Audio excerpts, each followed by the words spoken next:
Hello everyone, I'm coming to you from the Gleaton-Askew house restoration, and what is it that I'm holding in my hand like the head of the Medusa? This is the old light that came out of what we fondly call the nicotine room. And if you look at these lights, you'll know why we call it the nicotine room. They're basically held together by tar from unfiltered cigarettes and rust. So we cut these down off the wall. And now for the first time you can kind of see a little bit about them. They're solid brass, although they're rusty, so I'll have to spray paint these. I mean, there's no putting a little brass polish on that and getting it clean. There was a 50-year-old bird's nest, top of it, which you can see the remnants. But just look at those old wires. Look at them. Yeah, I don't think any juice is run through those, and my Sundays, as I say. So this is the first one. This is a 1920s pan style waterfall light fixture. This is the one that those pink shades are off of, and hopefully if I'm successful in rewiring it. If I'm not successful in rewiring it, I'm gonna have someone else do it. But this is it up close. That we've seen it hanging on the dirty ceiling for so many years. Well, here it is.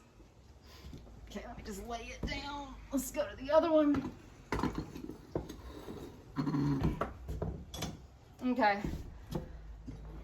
This one right here is the one in the hall. Easiest one by far to do something with. You can kind of see what color it was under there. It's pretty little antique brass.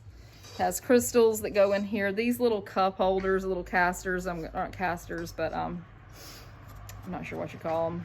But anyway, they're gonna have to be replaced probably because, sorry for the traffic noise, there is a split right there. It's just corrosion hanging up in the draft for all these decades, but it'll be a pretty one when it's done. And this one has those frosted embossed shades on it.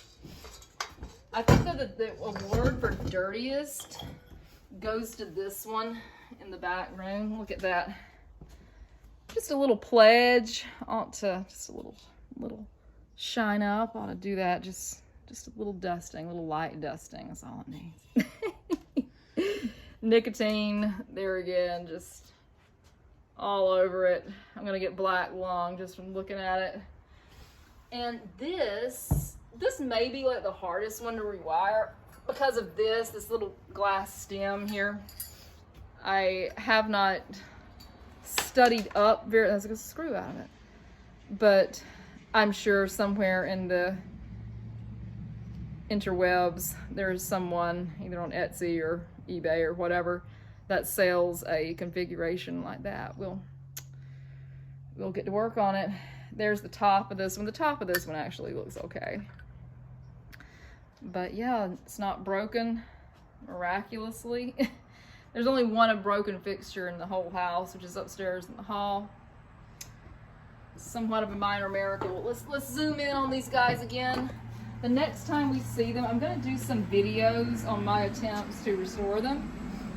So you'll be able to see that in upcoming episodes. But here they are right now in all their rusty, tar-stained glory.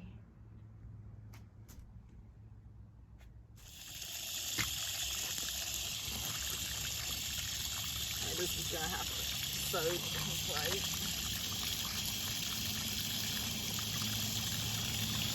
I need to have it at a sink. General filth off of it. Needs like, I don't know. I mean, it just needs to be soaked. And I don't have no way to soak it out here. This is just to get it clean enough to put it in the car, I guess. I don't want to use like a SOS pad or anything like that. Scratch.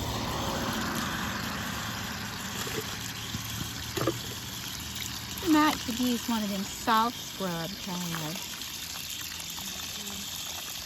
It just needs to soak like in the sink.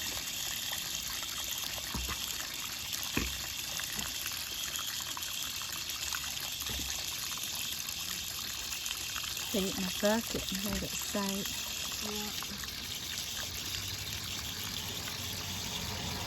Yeah, it'll come off. I'm just gonna put it in some crow cutter. When I go home, I'm gonna soak. I mean, that gets it off enough, you know, that I can take it home.